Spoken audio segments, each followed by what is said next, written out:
tuduhan. Saya kadang-kadang dengar jugalah sebagian. Dia kata pok-pok ni bukan hormat ulama, dia kata Imam Syafi'i bodoh. Dan pengikut ataupun pelajar-pelajar dia pun percaya.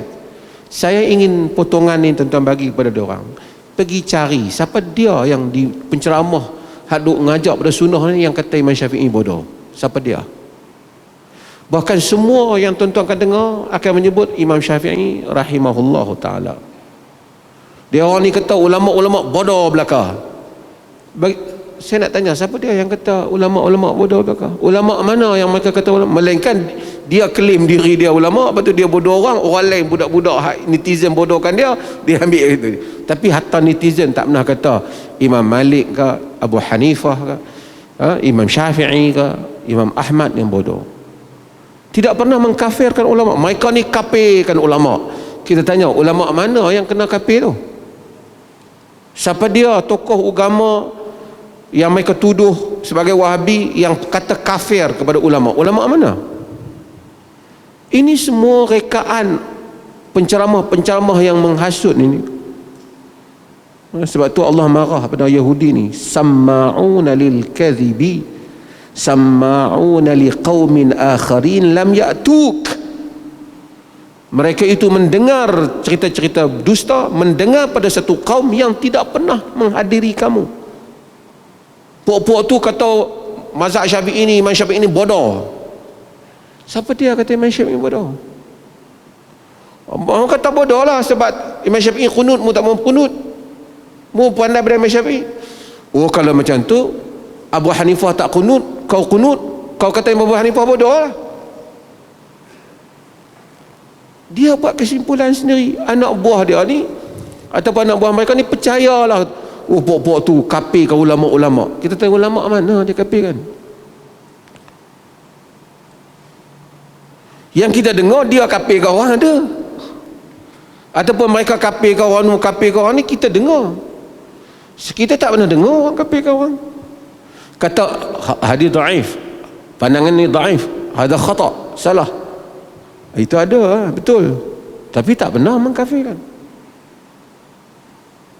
Duka cita, kita tak duka cita pada diri kita atau duka cita pada anak buah yang dengar tu. Kemudian mereka pun sambung fitnah tu. Pok-pok ni kata imam-imam mazhab semuanya sesat. Kau dengar mana? Oh tu ustaz kami bagi tahu. Pada zaman yang ada YouTube yang boleh dengar, kamu dengar, ambil 10 dulu ceramah kita dengar. Ada kita sebut. Bahkan imam-imam mazhab, imam-imam ahli sunnah disebut dengan pok-pok ni kata Imam Ghazali tu bodoh.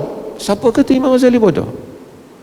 Bahkan dalam kuliah kita quote kata Al-Imam Al-Ghazali dalam Ihya, kata Al-Ghazali dalam Al-Mustasfa. Tapi kita bagi tahu dalam Ihya ada hadis dhaif, ada juga hadis palsu. Bukan kita bagi tahu.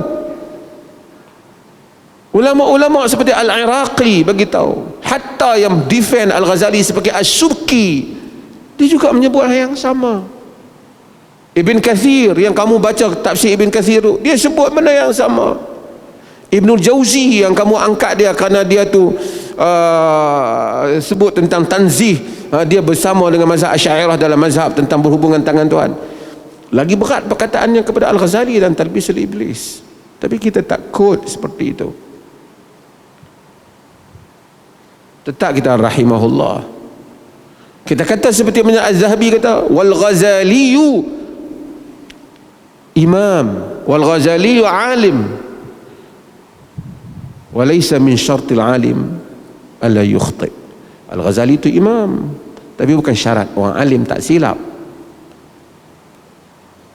Orang tak kata, hanya orang kata pendapat ni dhaif. Oh, tengok dia kata Imam Syafi'i bodoh. Dia tolong sambung tu. Lepas anak murid dia turut. Pakat percayalah. Kamu ni sebahagian tu muda-muda lagi. Kamu pergi dengar ceramah-ceramah orang-orang yang kamu tuduh ni. Kamu dapati sesiapa yang kami maki. Kamu dapati hatta tokoh-tokoh kamu yang duk maki orang bodoh bangang, ada kamu dapati kami membalas perkataan yang sama.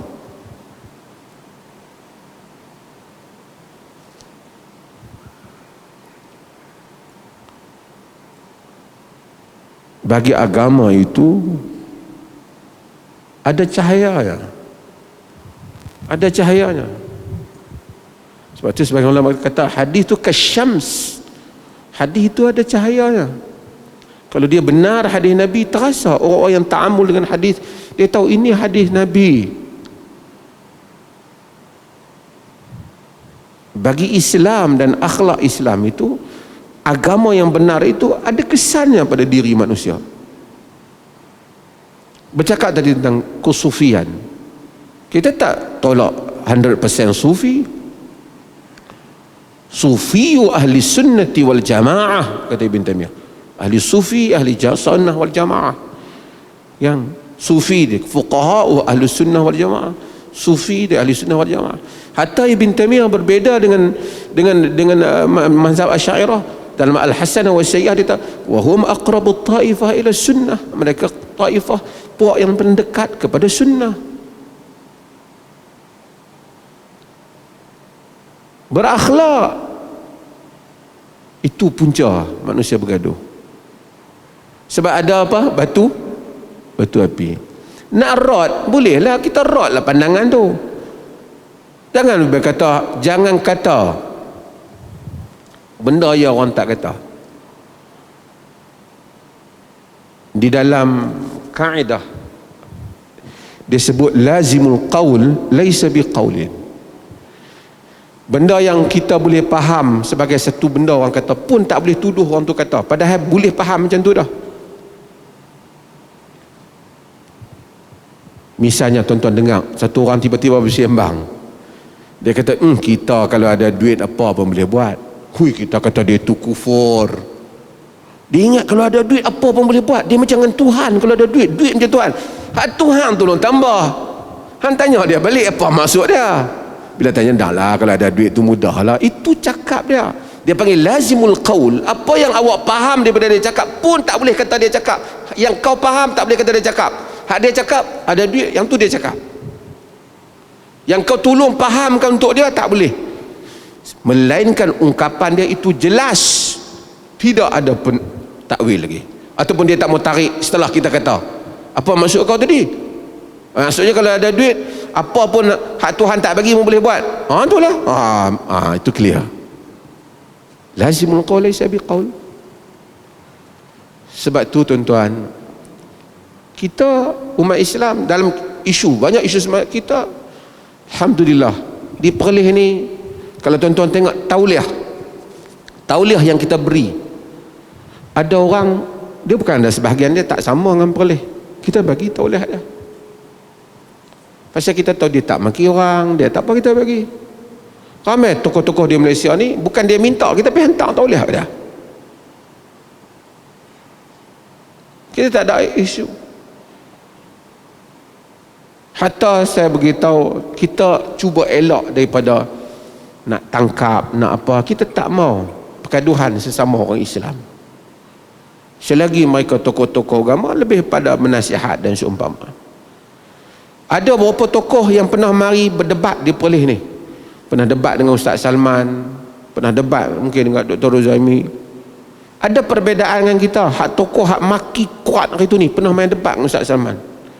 Lepas tu next day dia nak jumpa saya jamu dia makan. Saya sambut dia sebagai tetamu. Kita kena matang dalam hal ni. Berbeza pentas ilmiah, kita berbeza lah. Amai ke Perlis macam ni ya. Tak pernah saya dengar orang Perlis kata aku 3 hari nak kena qada semayang pergi Selangor tengok depa semayang tak sah, duk baca qunut subuh. Tak pernah saya dengar.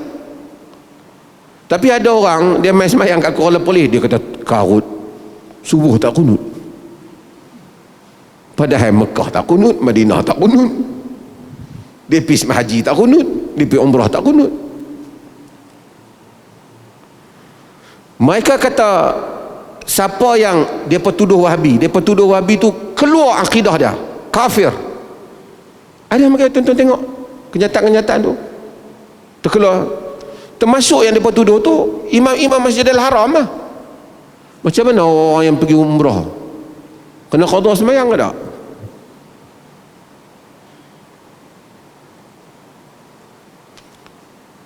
Saya bukan kata mereka tu semua golongan yang ekstremis, tapi banyak rakyat Malaysia ni masih rasional. Kita ni hak keras melampau belah kata nak sunnah ni pun kita tak mau, hak ekstrim belah sana pun kita tak mau. Kita ukhuwah, semua orang Islam bersaudara. Ada bab hak kita kena betul, kita bagi tahu. Kalau mai kita ahlan wa sahlan, kita bagi salam dia.